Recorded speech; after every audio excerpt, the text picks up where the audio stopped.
Oh boy, Jack Hughes is going to miss a few weeks due to a freak accident that he took during the St. Louis Blues game. Is it as bad as people are making it out to be? And does this hurt his chances of potentially winning the Hart?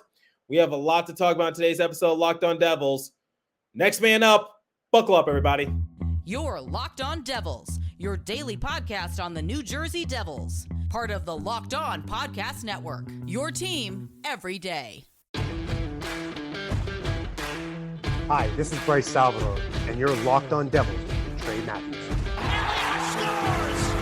Oh, Stevens stepped up, nailed it. Brodor's got the puck. What a shot. The Devils win the Stanley Cup. Alrighty now, what is up, New Jersey? Welcome back to the Locked On Devils podcast here on Locked On Network. I'm your host, college hockey play-by-play announcer, Devils writer for Pucks and Pitchforks, and also part-time credential media member, Trey Matthews. Okay, so where I'm at currently, it is very early in the morning, like it is past midnight, and I was actually debating as to whether or not I wanted to record an episode, but looking at the schedule, when this episode goes live, the New Jersey Devils are set to play against the Colorado Avalanche in Mile High City, so they're going to reunite with Miles Wood and Tomas Tatar, and obviously I will be doing a game recap episode, and I figured that this topic was too important not to discuss because it seems like when I don't record an episode over the weekend, a lot of things happen for the Devils, and something big did happen. Unfortunately, it's not good news, and it revolves around Jack Hughes and his shoulder injury. So in today's episode, we're going to discuss where the Devils go from here. So in the first segment, I'll talk about what led to the injury and basically the speculation that a lot of people had, the call-up that the Devils made. Then in segment 2, Lindy Ruff spoke to the media about what the injury circumstance was and how long Jack Hughes might be out. Ryan Novozinski of NJ.com, who's also a friend of the show, he broke the news as to when we can expect Jack Hughes to be back on the ice. And then in segment 3, we're going to talk about some of the storylines that surround the Devils now that Jack Hughes is out. And one of those talking points is, does Jack Hughes still have a chance to potentially win the Hart despite him projected to miss a few games in the month of November? So let's talk about what led to the injury. So the Devils on Friday night were playing against the St. Louis Blues, and Jack Hughes was trying to split two defenders. So he had Folk and also Krug, and then Binnington, the netminder for the Blues, was also in the picture. So what had happened was that Jack Hughes was going deep into the offensive end. It seemed like Folk's stick got underneath him just a little bit, and there was some speculation as to whether or not he actually tripped over the paddle of Binnington. Now, I looked at the replay several times, and based on my perspective, it seems like Folk was at fault for this injury taking place. Now, I'm not saying that Folk did it on purpose. I'm not saying that at all.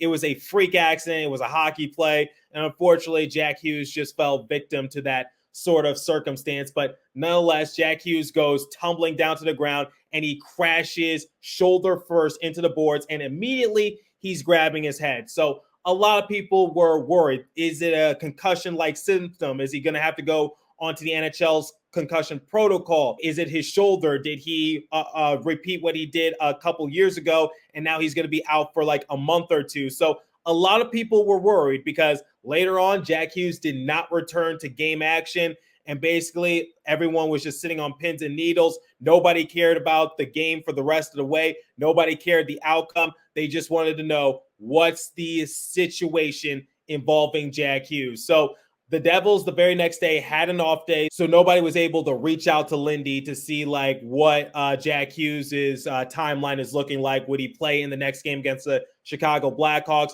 Was he on his way back to New Jersey? Now, one of my colleagues over at Pucks and Pitchforks, Vinny Parise, he put out something on the X app and said that he could confirm that Jack Hughes did in fact travel with the team to Chicago, which was a good sign. Now, I knew that he was not going to play in that game because his injury looked somewhat serious, and I think in this case it's better to be safe than sorry because, as you recall, Lindy Ruff said that the reason he took Nico Hischier out of the game against the Buffalo Sabres after Hischier took that nasty, dirty check to the head, he was like it was more for precautionary reasons to basically take Hischier out the rest of the game because, once again, better to be safe than sorry, especially early on in the year. You don't want something to come back to bite you later on. So I was just like, I think Lindy is going to make the smart move and not play Jack in the game against Chicago unless he is 100% ready to go, which was very unlikely. Now, As it turned out, later on it was revealed that Jack Hughes had made his way back to New Jersey and that he was going to be taken into the care of the athletic trainers over in Newark, basically to do more evaluations and see where do they go from there. And a lot of people circled back to the post that Vinny made on the X app. Now, like I said, Vinny Parise, he's a colleague of mine over at Pucks and Pitchforks, so I'm going to defend him in this case. And this is just pure speculation on my end. So my educated guess as to what probably happened was that Jack Hughes initially did travel with the team to Chicago. They saw what the injury circumstance was, and they're just like, you need to go back to New Jersey and get further testing because, once again, after the St. Louis Blues game, it was a travel day for New Jersey. They had the day off, so they were making their way to Chicago, and basically they were crossing their fingers as to maybe Jack Hughes would be good to go, but they saw what was happening, and they just said, go back to New Jersey to take care of yourself a little bit more. So once again, just trying to defend my colleague over at Pucks and Pitchforks. That's basically all the information that I could give you. This is just pure speculation on my end. I cannot confirm nor deny it. So take that with a grain of salt if you would, but it doesn't change the fact that a lot of people were making all sorts of speculations in regards to the Jack Hughes injury because we saw a lot of, like, I guess, quote unquote, doctors on the X app coming out and say that it's a concerning shoulder injury for Jack Hughes. He's going to be out for 3 to 4 months. It's going to be a lengthy recovery process, yada, yada, yada. And I'm just like, okay, I get that, but you're not there. You don't know Jack Hughes as a person. He's a very young guy, and usually younger people tend to heal a little quicker compared to someone who might be pushing 40, still playing in the NHL. But that's just my 2-cent opinion. But in a corresponding move with Jack Hughes heading back to New Jersey, the Devils brought up someone from Utica, and that was Max Willman. Now, I want to give credit where credit is rightfully earned. Max Willman came out to play against the Chicago Blackhawks, and he sort of fits the mold for the Devils because he was able to score in that game. But digressing a little bit, people were just making all sorts of just allegations saying that, oh, great, Jack Hughes is going to be out for an extended period of time because they had to bring up somebody. Well, I just want to put this into perspective. Remember, Nico Hischier is not on the injured reserve list, and he did not travel with the team.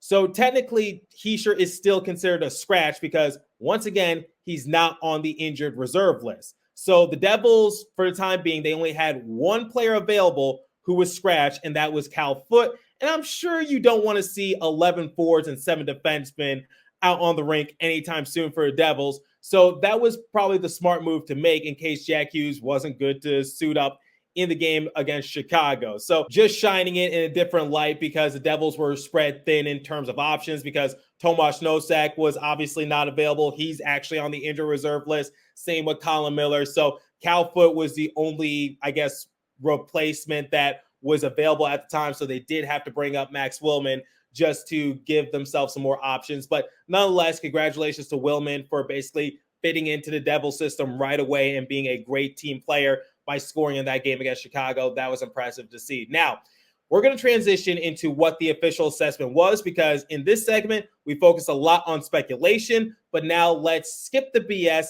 and go straight to the facts. But before we continue, I want to tell you guys about FanDuel because I want you guys to make some extra money. So right now, new customers get $150 in bonus bets with any winning $5 moneyline bet. So score early this NFL season with FanDuel, which is America's #1 sports book. That's $150 in your pocket if your team wins. If you've been thinking about joining FanDuel, there's no better time to get into the action because the app is safe and super easy to use. There's a wide range of betting options, including spreads, player props, over and unders, and more. So visit FanDuel.com/lockedon and kick off the NFL season. FanDuel, the official partner of the NFL.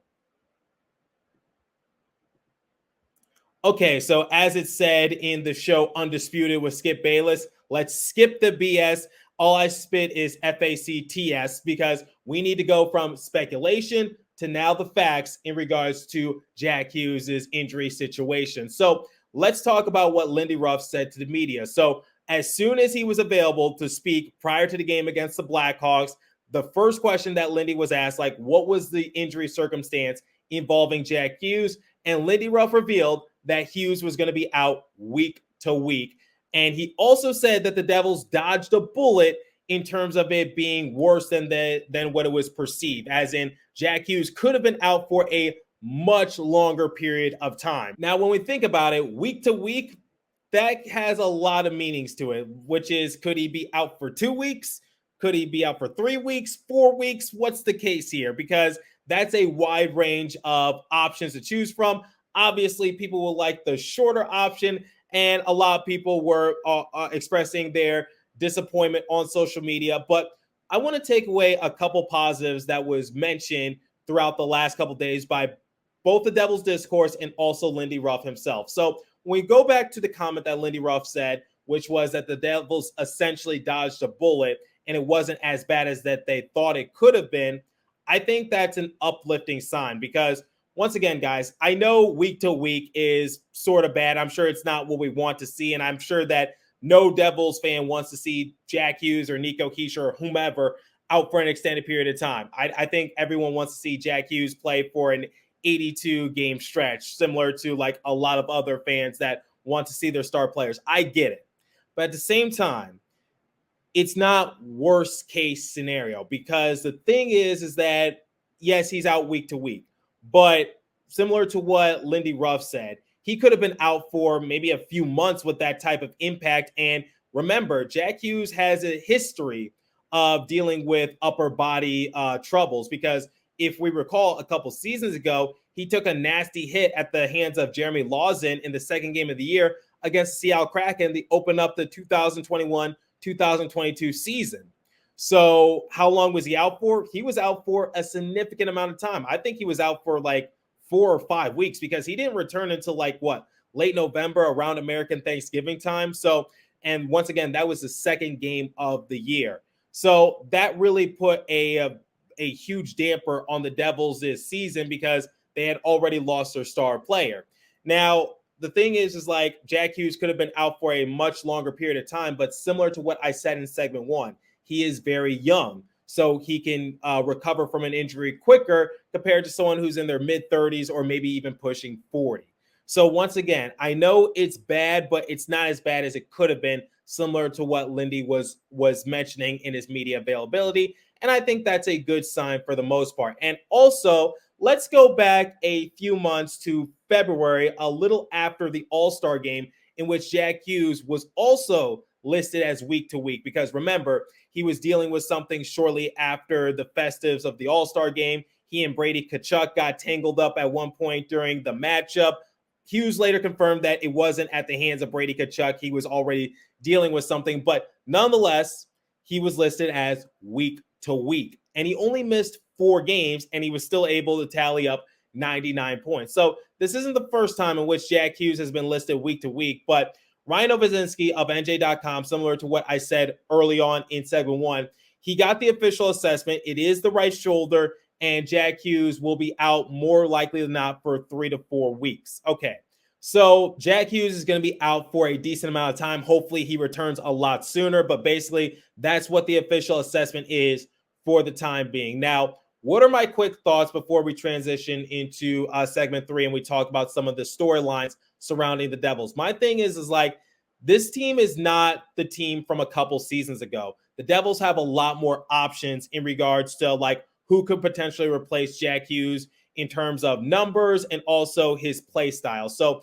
I have some players listed that I'll talk more about in segment 3, but the one thing that people have been raving about the Devils the last season or two is their depth. So it's next man up mentality. And one of the teams I like to relate the Devils to is the Carolina Hurricanes from last year, because one of the examples I gave was that the Hurricanes were without Svechnikov the entirety of the Stanley Cup playoffs, and they also lost Teravainen the first round against the Islanders. Now, he did end up returning, but he missed some significant time during the playoffs. So Svechnikov and also Teravainen out for an extended period of time, but yet the Hurricanes were able to make it to the Eastern Conference Finals. Why is that? They had a lot of depth pieces, and they handled the Devils quite well in round 2. And they also did the same thing to the Islanders in round 1, albeit that went to 6 games. But still, the Hurricanes marched their way to the Eastern Conference Final despite missing their all-star caliber player in Svechnikov and a solid contributor in Teravainen. So that's the one thing that the Devils need to try to emulate, because once again, they have a lot of good pieces on their roster that I think a lot of teams would kill to have because, okay, we lost Jack Hughes. Nico Hischier is still recovering from his injury, and he hasn't made the road trip. So what do the Devils do? You still got Timo Meier. You still got Jesper Bratt. You still got Tyler Toffoli. You still got Dougie Hamilton. You still got Dawson Mercer. You have so many options up and down the lineup to turn to that I think the Devils are going to be just fine. They're not going to be as good as they were offensively, yes, but I think they're going to be just fine, and that's something that I'm going to talk more about in segment 3. So, yes, Jack Hughes is obviously a big blow. It's a punch to the gut, and he's going to be out for a few weeks, and the Devils are going to have to try to rally around the troops to try to see, like, how can they match their offensive intensity, because Jack Hughes is obviously the catalyst for the offense based on what he does with the puck. But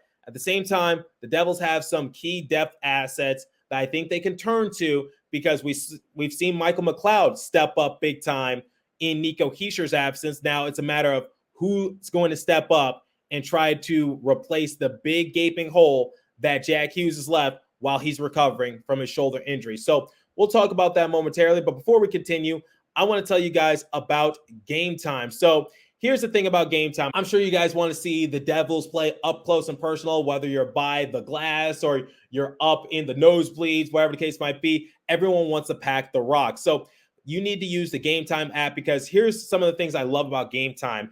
They have last-minute tickets, flash deals, zone deals, easy to find, and buy tickets of every kind of event in the area. So it doesn't just have to be Devils. It could be WWE or maybe some sort of concert. Views from all seats in the venue, lowest price guaranteed, event cancellation protection, job loss protection, etc. So GameTime has deals on tickets right up to the start of the event. Even an hour before it starts, it's the place to find last-minute seats, find exclusive flash deals and sponsored deals on tickets for football, basketball, baseball, concerts, comedy, theater, and more. So download the GameTime app, create an account, and use the code LOCKEDONNHL for $20 off your first purchase. Terms apply. Again, create an account and redeem code LOCKEDONNHL for $20 off. Download GameTime today. Last-minute tickets, lowest price, guaranteed. Okay, so I wrote down a few key storylines that involve the Devils now that Jack Hughes is no longer in the mix for the time being. So the one thing I talked about towards the end of segment 2 is that it's going to have to be a next man up mentality for the Devils, but this is not the same Devils team from a couple seasons ago. They have some options. So here are my 3 key players that really need to step up big in the absence of Jack Hughes. First up on the list is Jesper Bratt. So Jesper Bratt has been having a phenomenal season, and it's been carrying over from the preseason. Jesper Bratt, and I've sort of related what the game style he's playing currently to Jack Hughes, which is he's playing with speed. He's a great facilitator. He's a great playmaker. He's driving the engine for the Devils alongside with Jack Hughes, and we see it on 5-on-5, and we also see in the power play. This is a different Jesper Bratt compared to last year. And now I have more trust in Jesper to put up the points more consistently. He's just taken his game to new heights and new levels, and I need him to do so even more, not just because he's now the new alternate captain in response to the Hughes injury, but also he's the Devils' top point getter for a time being. So Jesper Bratt is the best player in the NHL. I won't go that far, but he could certainly be the best player on the Devils, at least from an offensive perspective, because he can sort of do what Jack Hughes has been doing, because this is a different Jesper Bratt compared to last year, playing with more speed. He's a great playmaker. He's racking up the points at a much higher clip, similar to the McLeod and Hischier example. Yes, Bratt is a downgrade from Hughes, but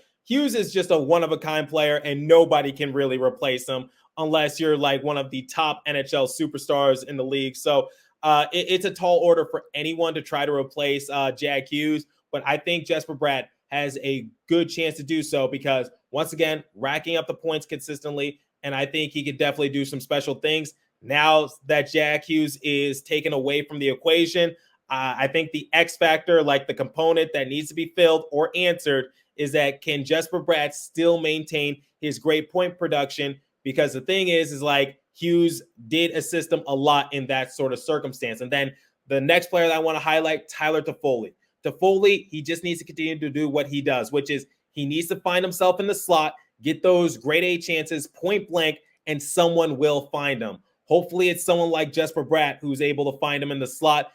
or maybe Luke Hughes on the power play, wherever the case might be. But someone needs to find Tyler Toffoli in the slot in order for him to keep racking up the amount of points that he's been racking up to start up the season. So Tyler Toffoli, a little bit older. Obviously, he's a veteran player, and he doesn't have quite the same amount of speed as Jack, but he still has great chemistry, and that's why he's been able to fit like a glove for the Devils, because Rice Salvador acknowledged this during preseason, which is Toffoli, yes, he doesn't have the same speed as Bratt or Hughes, and that's a tall order for anyone to fill. But still, he's just a very smart hockey player, and he knows how to locate himself. So I think that's what Toffoli needs to continue to do, and someone will find him. Now, who's going to be that player? It's going to have to be Jesper Bratt in this case. And now, the third and probably the most important player is Dawson Mercer, because once again, the reason why Dawson Mercer isn't a healthy scratch, and by the way, I have to give a shout out to Dawson Mercer for scoring his first goal of the season, getting his first point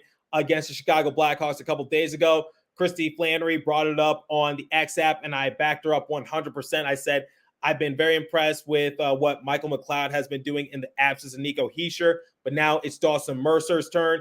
And lo and behold, Mercer was able to make Christy look like a genius. And also, I'm glad that I sort of piggybacked off what Christy was saying. So once again, shout out to Dawson Mercer, but digressing a little bit, Mercer just has speed to burn. And that's what Lindy Ruff said post-game against the Montreal Canadiens, because a lot of people were wondering, why is Dawson Mercer continuing to play despite not racking up the points? It's just because Mercer has a lot of speed, and it's going to convert at one point or another. Because remember, he got off to a slow start last year, but once he was given a chance, once he got into a groove, there was no stopping him. So I think for Mercer, in the absence of Jack Hughes, this is your chance to contribute a lot more, because I think the Devils can be winning a lot more games if Mercer just got his point production up just a tad bit more. Now, he's going to be given more opportunities. He's very fast. He's very quick. And maybe he could take a thing or two out of the playbook for Bratt and also Jack. So that's one of the main things I want to talk about, which is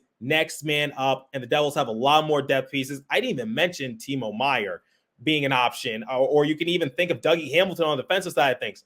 Dougie Hamilton can rack up a lot of points. So that's my thing, which is this top six for Devils is loaded for a reason.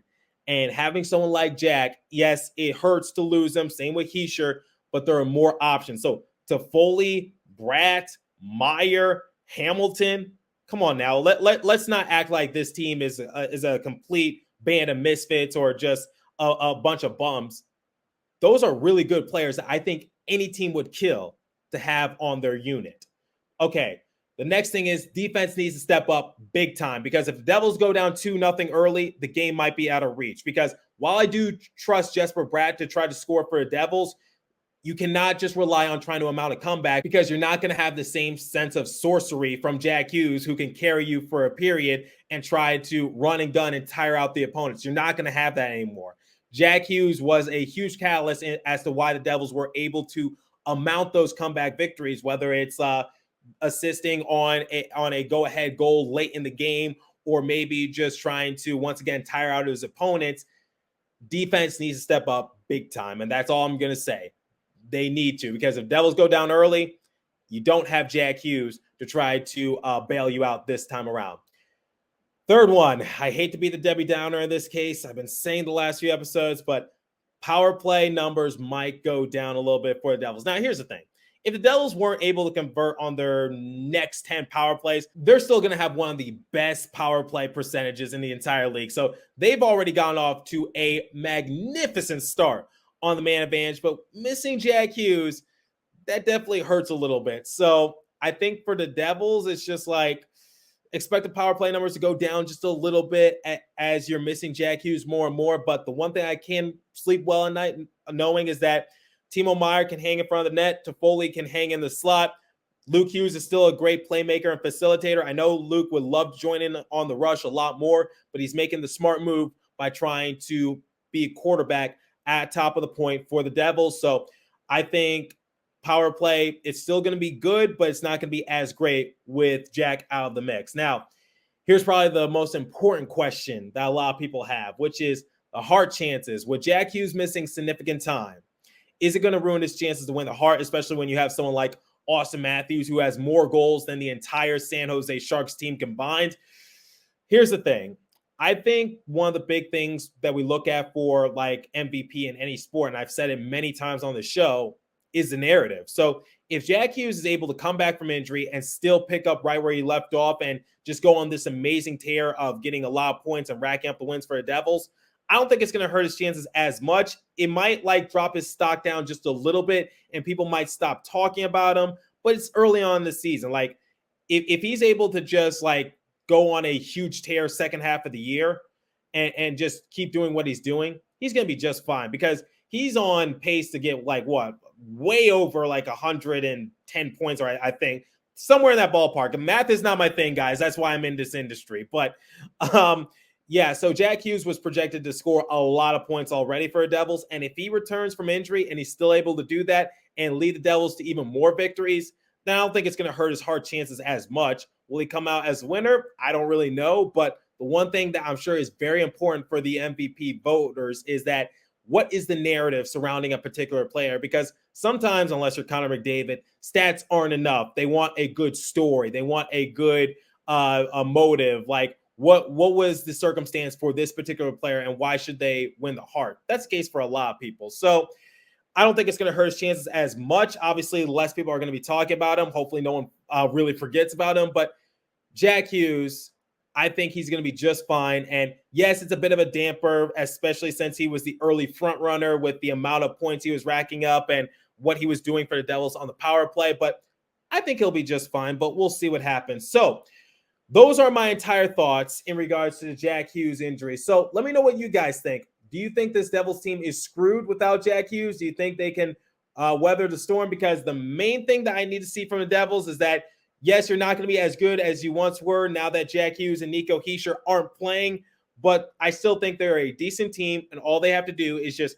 hover around the 500 mark. That's all they have to do. Like these next 6 games, try to win at least 3. That's my thing, which is just try to hover around that 500 mark and just try to maintain a steady pace. I think that's my main message to the Devils. But let me know what you guys think. If you're listening on a podcast streaming service, hit me up on my personal X Page app at TreyMatt4 or the show's X Page app at Locked On Devils. Leave a comment down below if you're watching on YouTube. As for today's episode, that's all I'm going to have for you. So continue to stay safe. Have a wonderful day in New Jersey. Go Devils. I'll catch you guys in the next episode. Thanks for listening once again.